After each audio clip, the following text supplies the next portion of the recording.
것은 레위기를 통해서 알 수가 있었습니다. 지난 시간에 우리가 음식 규례를 생각해 보았는데 하나님은 음식 규례를 통해서 이스라엘 백성들로 하여금 이방인과 유대인들을 구별하여 주셨습니다. 특별히 가나안 족속이 섬기는 이방신에 물들지 않게 하도록 또 그들의 저속하고 아주 더러운 악들로부터 지켜내시고자 하나님께서는 음식법을 제정하여 주신 줄로 믿습니다. 그래서 궁극적으로는 마음을 지키며 도덕적으로 거룩한 삶을 살아갈 수 있도록 하나님께서는 규례를 주신 겁니다. 그러나 이러한 음식 규례조차도 예수님께서 오셔서 율법을 폐하시고 유대인과 이방인의 구별을 폐하여 주셨습니다. 때문에 더 이상 이제는 음식이 부정하거나 정결하다라고 우리가 판단할 수가 없게 된 겁니다. 그래서 더 이상 우리 입으로 들어가는 음식이 더럽지 않습니다. 또한 부정한 음식으로 상징됐던 그 이방인도 하나님께서는 복음으로 깨끗하게 만들어 주셨습니다. 오늘 음식법에 이어서 사체 접촉 규례와 출산 규례를 생각해 보겠는데요. 우선 사체 접촉 규례를 보면 11장 24절에서 28절은 부정한 동물의 사체를 만진 경우가 나옵니다. 그 다음에 29절에서 38절은 부정한 동물들 가운데서 기어다니는 동물의 사체를 접촉한 경우가 나옵니다. 그 다음 39절 40절은 정결한 동물의 사체를 만진 경우, 그 다음에 44절에서 45절은 구원받은 하나님의 백성이 부정한 것을 피해서 하나님의 거룩하심을 본받아야 된다는 내용을 기록하고 있습니다. 이어서 12장에서는 출산에 관련한 정결 규례가 나온다는 것을 먼저 생각하고 보시기 바랍니다. 먼저 24절로 28절을 다 같이 읽어보겠습니다. 시작. 이런 것은 너희를 부정하게 하나니 누구든지 이것들의 주검을 만지면 저녁까지 부정할 것이며 그 주검을 옮기는 모든 자는 그 옷을 빨지니 저녁까지 부정하리라.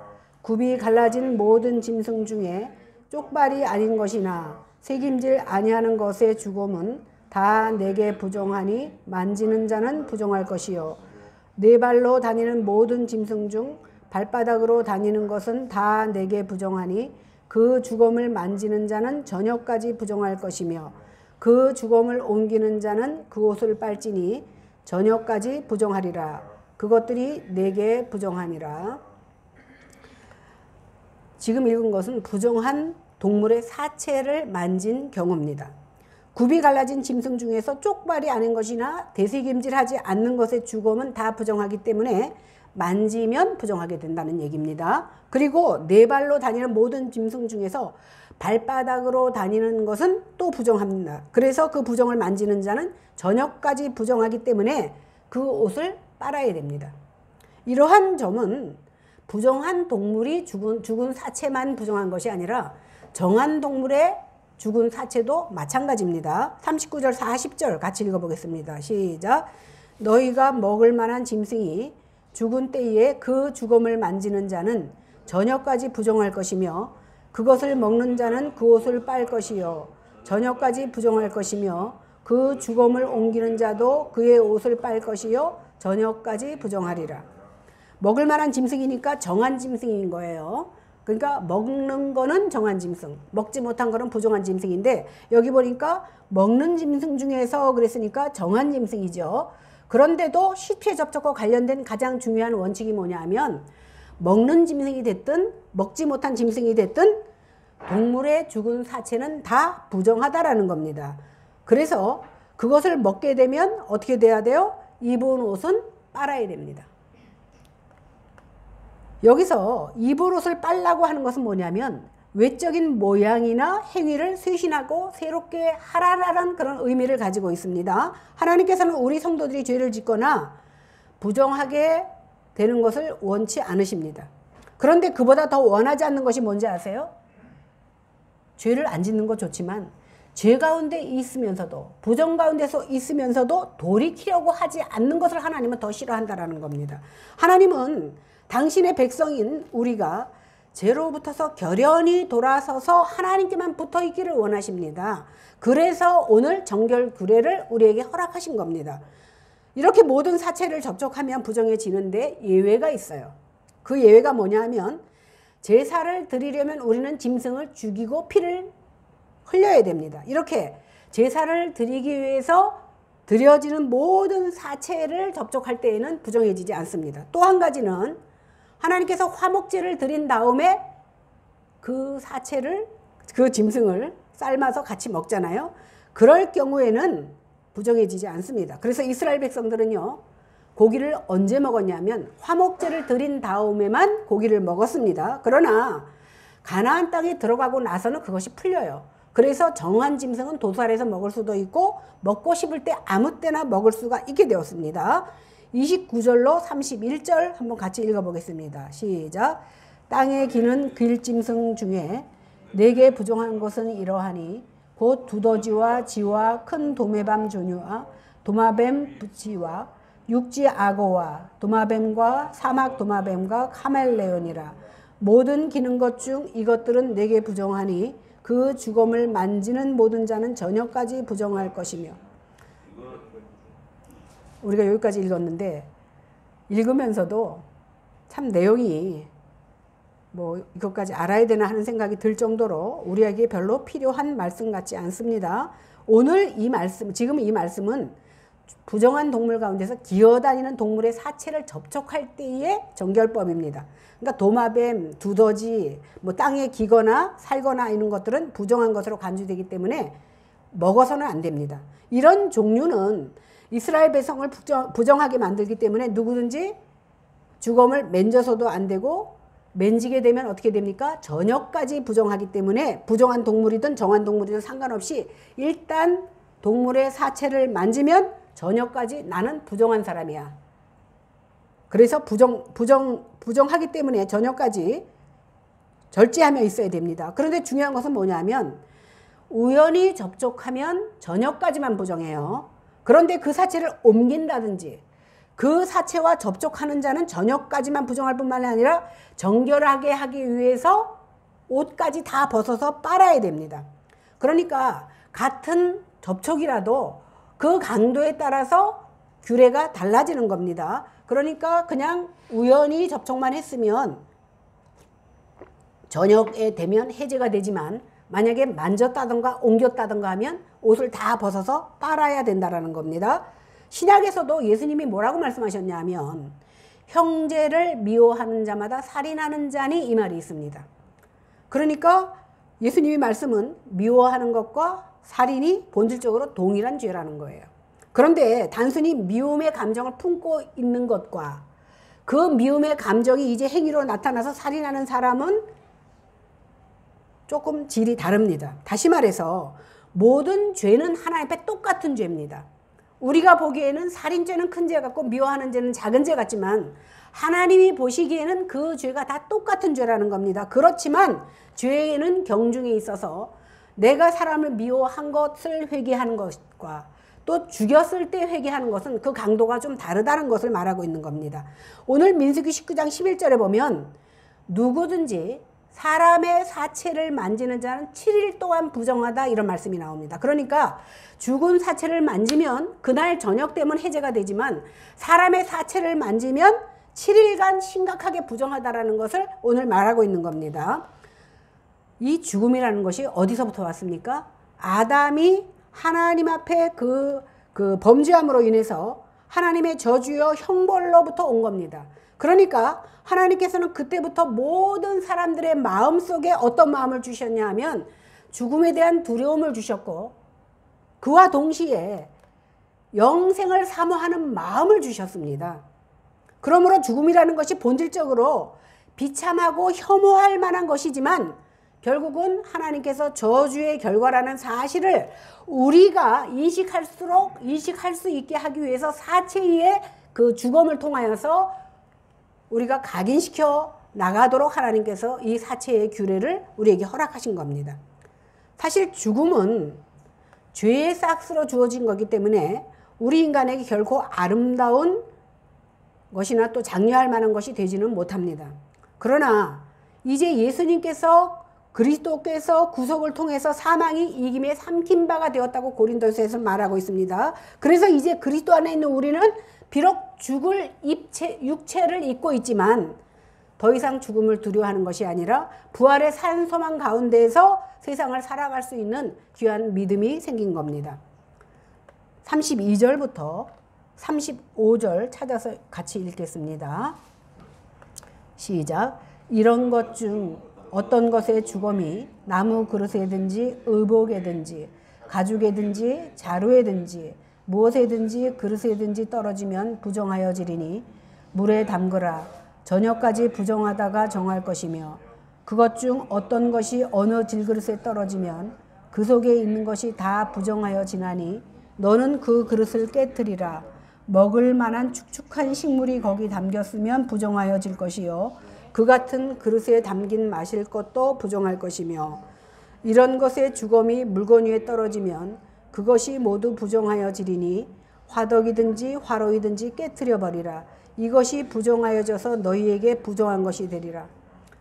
사실은 뭐 이렇게 어렵게 말했지만 다시 말하면 사체를 만지는 것 부정하다라는 것으로 결론 지을 수 있습니다. 여기서 사체가 어떤 물건에 떨어졌을 때 쉽게 말하면 제 이 물컵에 갑자기 날아가던 부정한 곤충이 떨어졌을 경우에 그러니까 사체가 물건에 떨어졌을 때 어떻게 해야 되느냐의 설명인 겁니다. 만일 사체가 나무 그릇이나 의복이나 가죽이나 녹그릇에 떨어지면 부정해지는데 어떻게 해야 돼요? 물에 담그면 됩니다. 그러나 음식이나 국물이나 혹은 흙으로 만든 그릇에 떨어졌을 때는 그 속에 있는 것까지 다 부정해지기 때문에 그릇까지 깨트려 버려야 돼요. 그러니까 여기 떨어지면 깨트려 버려야 돼요.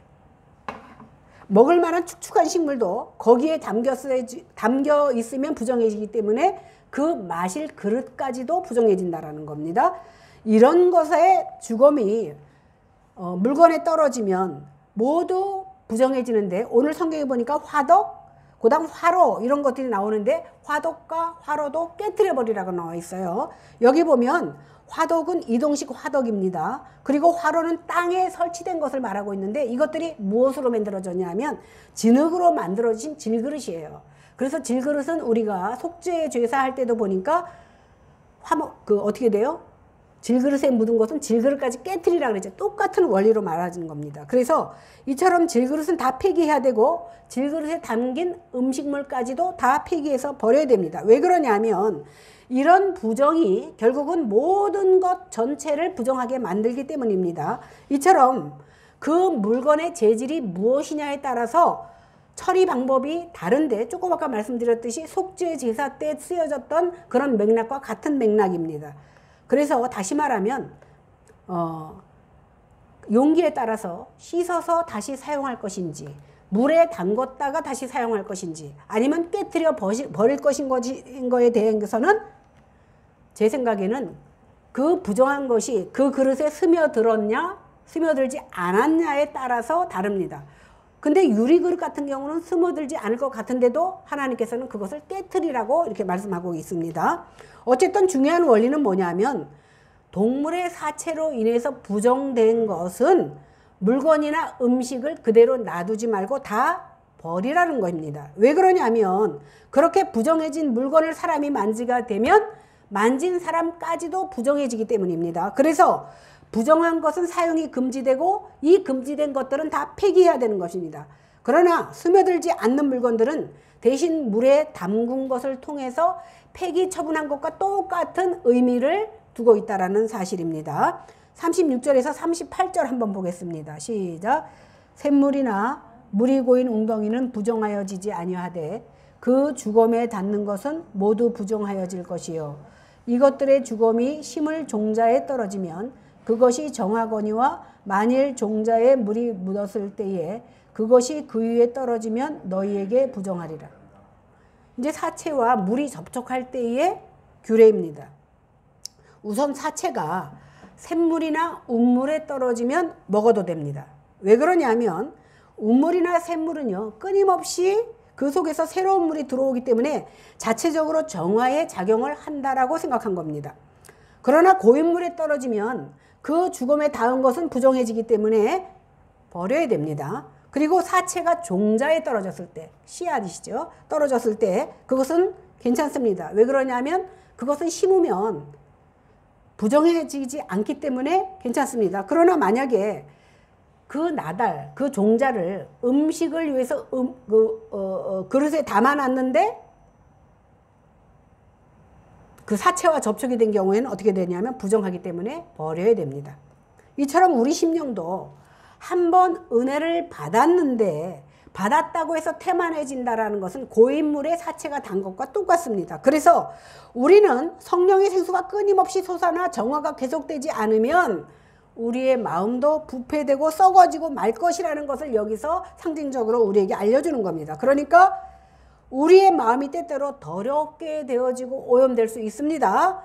그러나 어떻게 해야 됩니까? 매 순간 회개하며 십자가를 붙들고 의지하고 살면 우리의 마음이 정결한 상태를 유지할 수 있을 것이다 라는 것을 오늘 말씀을 통해서 우리에게 교훈하고 있는 겁니다. 그러면 이렇게 사체가 물건에 접촉한 이 말씀을 그 당시 이스라엘 백성들과 오늘 우리에게 주시는 의미가 무엇이냐는 겁니다. 사실 우리가 신앙생활을 하다 보면 거룩하고 깨끗한 삶을 살기 위해서는 내 마음을 지키는 거 굉장히 중요합니다. 그런데 이 더러운 세상을 살아나갈 때 내가 내 마음만 지킨다고 됩니까? 그렇지 않습니다. 우리의 주변의 많은 유혹 가운데서도 우리는 노출되어 있다는 사실입니다. 그래서 내 주변이 엉망진창인 경우에 내가 아무리 고고하게 내 마음을 지킨다고 하여도 지켜지지 않는 것이 바로 현실이라는 사실입니다. 이것은요, 우리가 이 세상을 살아나가는 동안 모든 죄의 유혹에서 벗어날 수 없다라는 것을 말해주고 있는 겁니다. 그래서 중요한 것은 뭡니까? 내 주변에 쓸데없는 유혹거리를 두지 말아야 된다라는 사실입니다. 죄는요, 전염성이 굉장히 강합니다.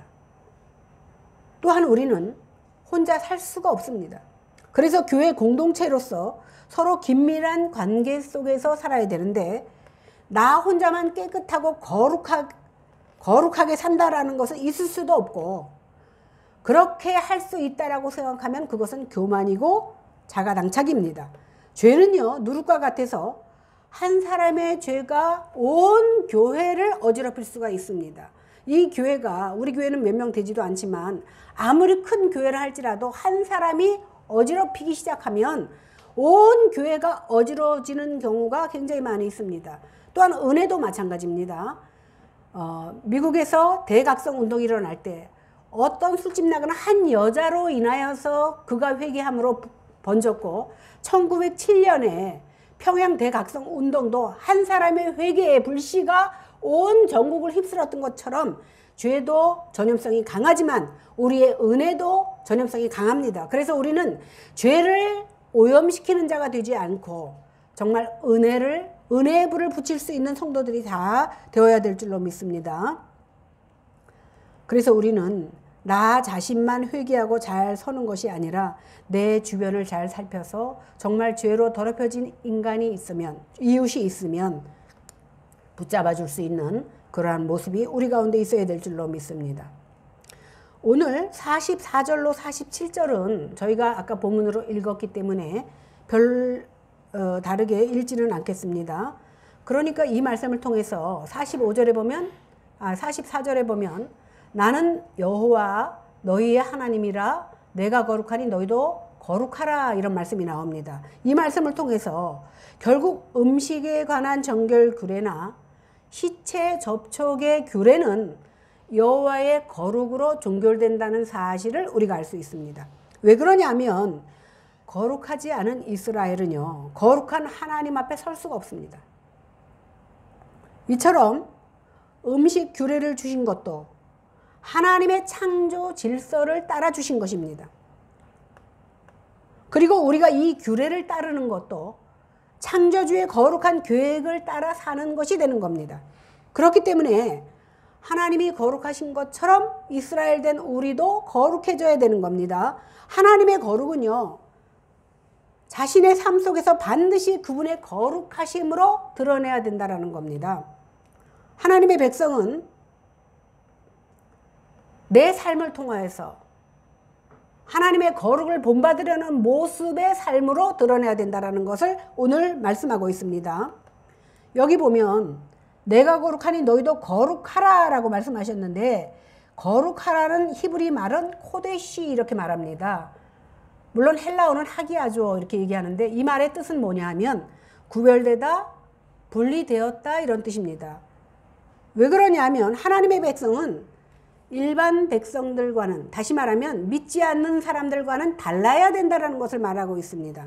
그래서 예수 믿는 사람들을 가리켜서 성도, 즉 거룩한 무리다 이렇게 말하고 있는데, 그것은 부정한 것과 깨끗하지 못한 것들과 분리되어 구별되었다라는 것을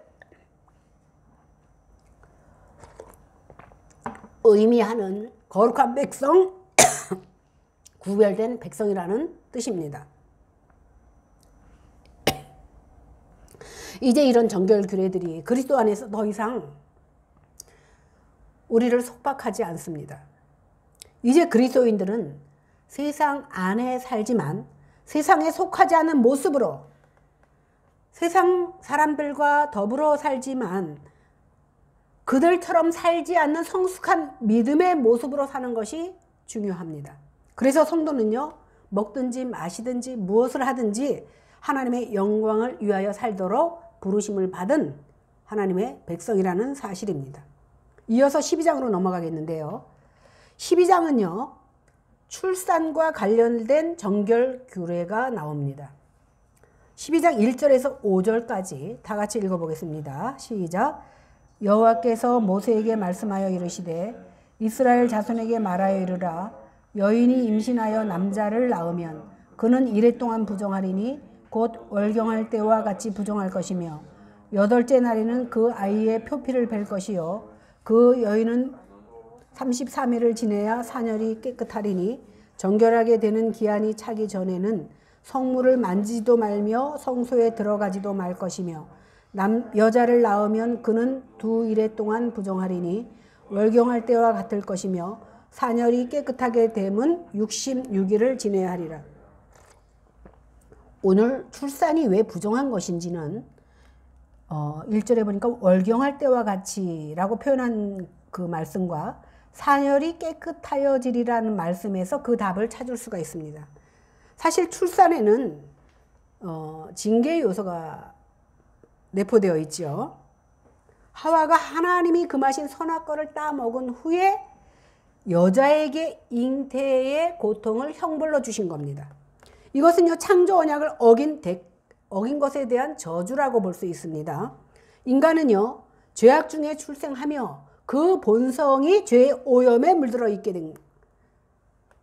어제 제가 우리 교회도 가끔 나오는 분하고 만나서 한참 대화를 했는데, 대부분 믿노라 하는 사람들과 대화를 나누면서도 느끼는 것이 정말 하나님의 의도와 하나님의 말씀에서 뜻하신 바를 많이 잊고 신앙생활을 하고 있다는 사실입니다. 대부분의 사람들은 내가 남을 해롭게 하지 않으면 나름 잘 살았다, 나는 죄가 없다 이렇게 생각하는 경향이 있습니다. 그런데요, 그 사람이 죄가 없다는 것을 증명하려면 그 사람이 안 죽어야 돼요. 왜 그렇습니까? 죄의 싹은 사망이기 때문에요. 사망한다는 것은 뭐예요? 그 사람에게 죄가 있다라는 거거든요. 원죄를 가지고 태어나는 사람은요, 모두 죄를 지을 수밖에 없고 다 죄인일 수밖에 없습니다. 그래서 제가 카페에서 한 2시간 동안 진짜 강론을 했는데, 하나님은요, 아까도 말씀드렸지만 하나님 보시기에 죄는요, 크고 작음이 아니에요. 인간의 잣대로 볼 때 크고 작음입니다. 그래서 우리가 천국 가는 조건은요, 얼마나 이 땅에서 선하고 아름답고 좋은 일을 많이 하고 살았느냐를 가지고 구원받는 것이 아닙니다. 내 속에 그리스도의 보혈을 믿느냐 안 믿느냐, 그것을 가지고 천국 가는 거예요. 그러니까 안 믿는 사람 보기에는 불공평한 것 같으지요? 그렇기 때문에 예수 믿는 사람이 예수 믿는 믿음으로 천국 가기 때문에 막 살라는 거 아니에요. 내가 예수 믿기 때문에 오히려 하나님 앞에 죄 짓는 것을 부끄러워하고 힘들어하고 괴로워하면서 하나님의 뜻대로 살고자 하는 겁니다. 그래서 죄를 짓지 않고자 하고, 내가 세상 사람들의 시선으로 볼 때에는 좀 부족한 것 같지만 그러나 하나님이 인정하시고 하나님 마음에 합한 자가 바로 성공된 자고 하나님이 원하시는 사람이라는 사실을 알아야 되는 겁니다.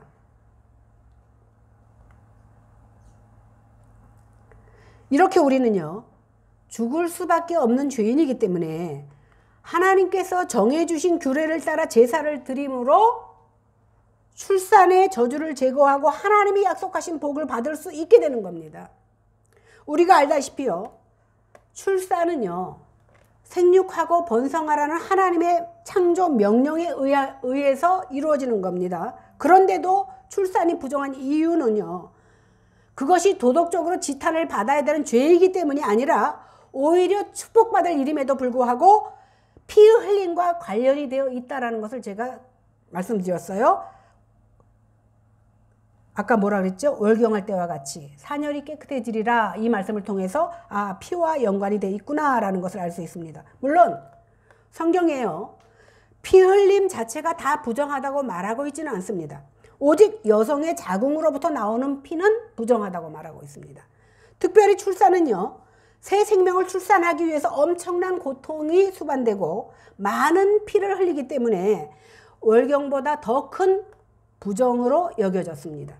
그래서 이 부정한 기간 동안에는요, 성물을 만질 수도 없고 성소에 갈 수도 없고 사람들과 접촉할 수도 없습니다. 그런데요, 여기 조금 특이한 게 있는데, 여인이 남자를 출산하면 보통 생리를 하면 일주일간 부정합니다. 월경할 때와 같이 일주일간 부정한데 거기다가 33일이 더 지나야 사녀리 깨끗해진다, 이렇게 말하고 있어요. 그러니까 합해서 남자 아기를 낳으면 40일 동안 산모는 부정합니다. 한편 여자아이를 낳으면 14일간 부정해. 거기다가 또 66일, 그러니까 배예요. 66일이 지나서 사녀리 깨끗해집니다. 그러다 보니까 여자아이를 낳으면 산모는 80일 동안 부정합니다.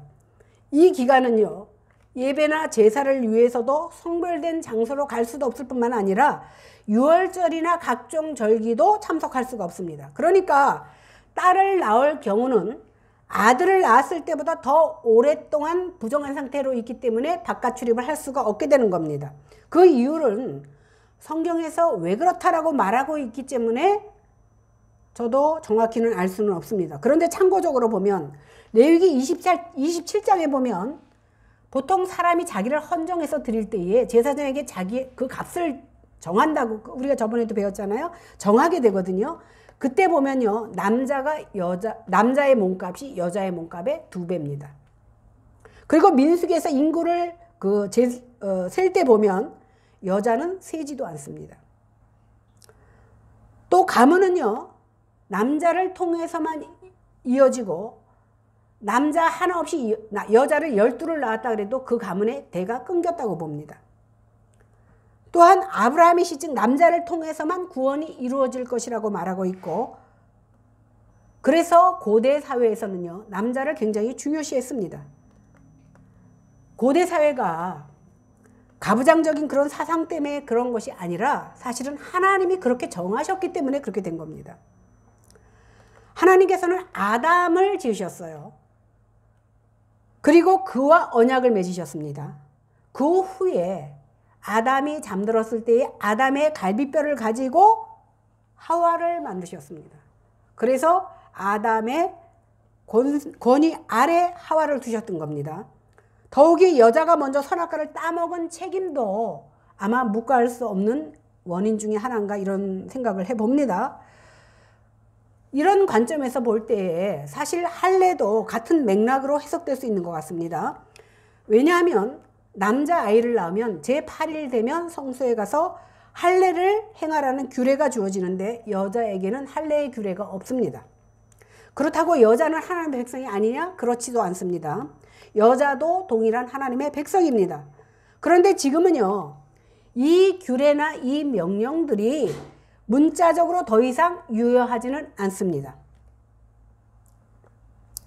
그리고 구약시대처럼 남녀의 구별이 없습니다. 그러니까 천국 가는데 남자기 때문에 빨리 들어가고 여자는 더디 들어가는 거 없습니다. 그래서 고린도전서 11장 11절에서는 11절 12절에서는 이렇게 말합니다. 주 안에는 남자 없이 여자만 있지 않고 여자 없이 남자만 있지 아니하니라. 이는 여자가 남자에게서 난 것 같이 남자도 여자로 말미암아 났음이라. 그리고 그 모든 것은 하나님에게서 났느니라. 이렇게 고린도전서는 말하고 있습니다.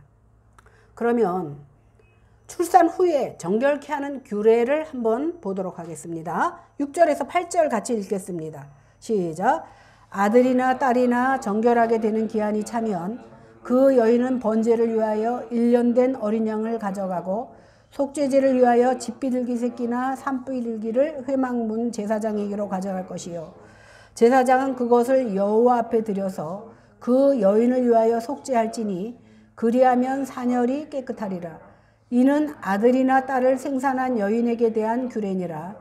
그 여인이 어린 양을 바치기에 힘이 미치지 못하면 산비둘기 2마리나 집비둘기 새끼 2마리를 가져다가 하나는 번제물로 하나는 속죄제물로 삼을 것이요 제사장은 그를 위하여 속죄할지니 그가 정결하리라.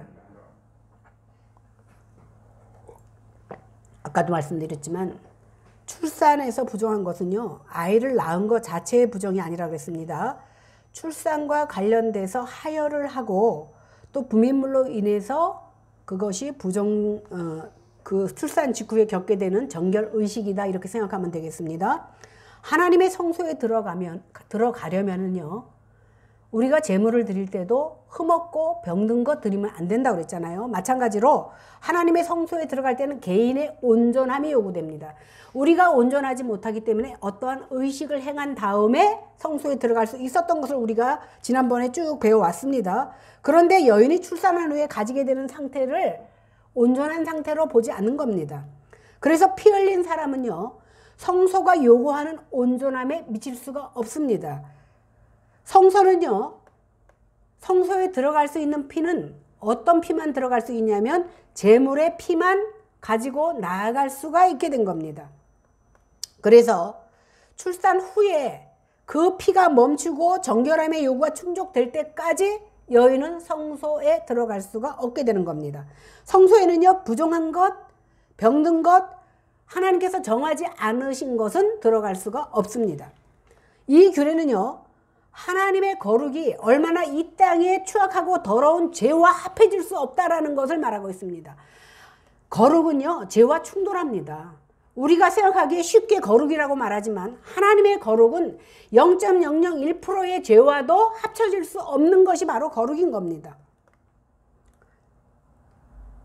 그런데 한 가지 예외가 있습니다. 뭐냐 하면 출산한 아들의 할례를 위해서는 생후 8일째 되는 날 여인이 그 아이를 데리고 가서 할례를 행할 수 있게 된 겁니다. 이것은 왜 그러냐면 그 할례는 의식법이 아닙니다. 아브라함의 언약의 표시로 정결 규정보다 높은 상위법으로 규정되었기 때문에 그 의식법보다는 상위법이 높기 때문에 이 상위법으로 인하여서 그 할례를 행할 수 있게 되는 겁니다.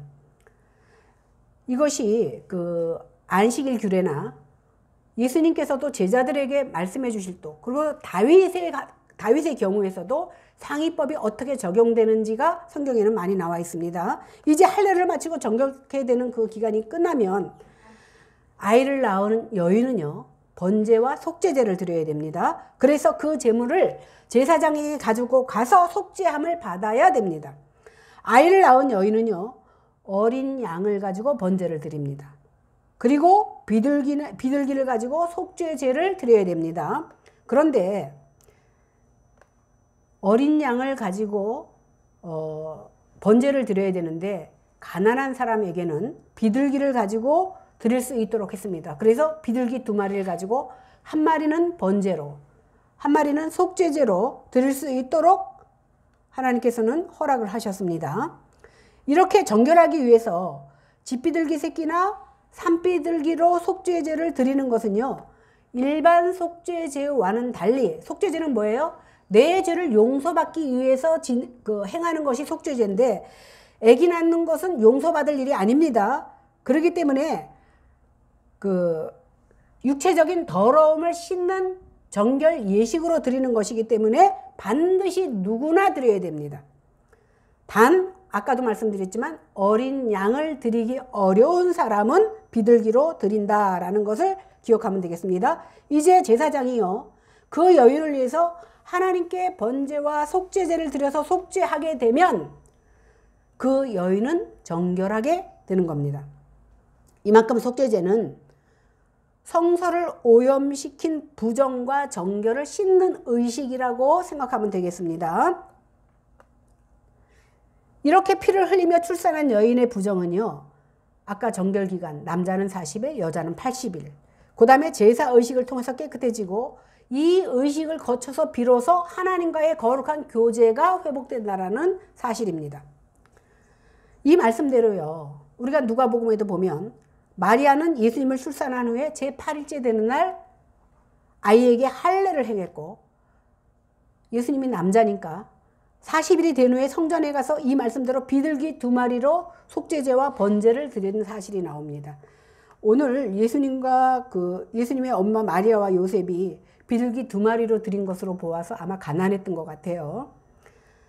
이처럼 산모의 제사는요, 제사자를 정결하게 하며 하나님과 연합하고 그 교제하는 언약 관계를 지속시키는 수단으로 반드시 필요한 단계인 겁니다.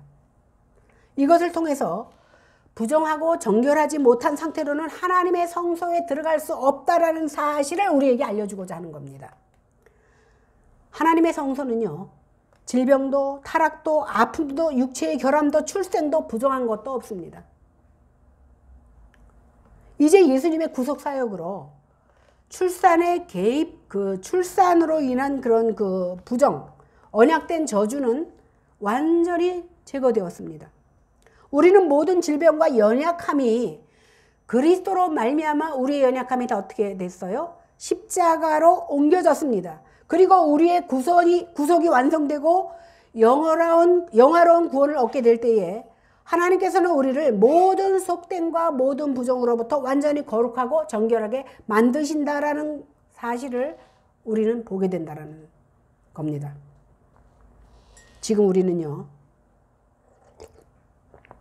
타락된 세상에서 살아가고 있지만 이 세상의 방식에 동화돼서는 안 됩니다. 성도로서의 거룩함을 지키며 살아가야 됩니다. 지난주에 이어서 먹는 것과 이런 사소한 문제에서부터 출산에 이르기까지 하나님은 하나님의 백성을 거룩하게 하시기 위해서 오늘 읽기도 어렵고 지루한 정결규례를 우리에게 허락하신 줄로 믿습니다. 왜 그렇습니까? 우리가 세상의 영향을 받지 않고 세상에서 거룩함을 드러내면서 살게 하기 위해서 오늘 우리에게 레위기라는 귀한 말씀을 허락하신 줄로 믿습니다. 세상의 영향을 받지 않고 살기 위해서는 하나님의 거룩함을 드러내면서 살아가는 방법밖에는 없습니다.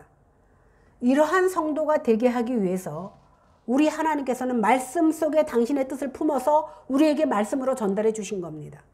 이 말씀이 비록 어렵고 이해되지 않고 우리에게 무슨 상관이 있느냐고 할지라도 하나님의 말씀은 어느 것 하나도 우리에게 필요하기 때문에 허락하신 줄로 믿습니다. 그래서 이해될 수 없는 이 레위기를 통해서 하나님을 만날 수 있는 귀한 시간 되기를 바랍니다. 하나님의 거룩하신 뜻을 깨닫는 귀한 시간 되기를 이 시간 주님의 이름으로 간절히 축원합니다. 기도하겠습니다. 하나님, 우리는 타락한 세상에서 때로는 타락한 모습으로 하나님이 원하지 않는 방식으로 삶을 드릴 때가 얼마나 많이 있는지 모릅니다. 그러나 우리 하나님께서 오늘 레위기의 말씀을 통하여서 우리가 부정한 가운데서 어떻게 정결해야 되는지를 가르쳐 주시는 것은 세상이 비록 부정하다 할지라도 너희들만큼은 정결하게 살기를 원하시고 내가 거룩하니 너희도 거룩하게 살기를 원하셔서 이 말씀을 주신 줄로 믿사오니 우리는 죽었다 깨어나도 정결해질 수 없는 사람들입니다. 그러나 하나님께서 정하다고 하시면 우리가 정한 줄로 믿사오니 하나님의 정함 속에 들어갈 수 있는 저희들 될 수 있게 도와주시고 용서받은 죄인으로서의 삶을 드릴 수 있는 저희들 되게 하여 주시옵소서. 하루하루를, 아니 1분 1초 초마다 시마다 주님이 제외된 모습으로 삶을 드리지 않게 하시고, 주님께서 개입하셔서 온전히 하나님의 원하시는 모습으로 삶을 드리는 저희들이 될 수 있도록 하나님이 역사하여 주시옵소서. 감사드리며 예수님 이름으로 간절히 기도했사옵나이다. 아멘.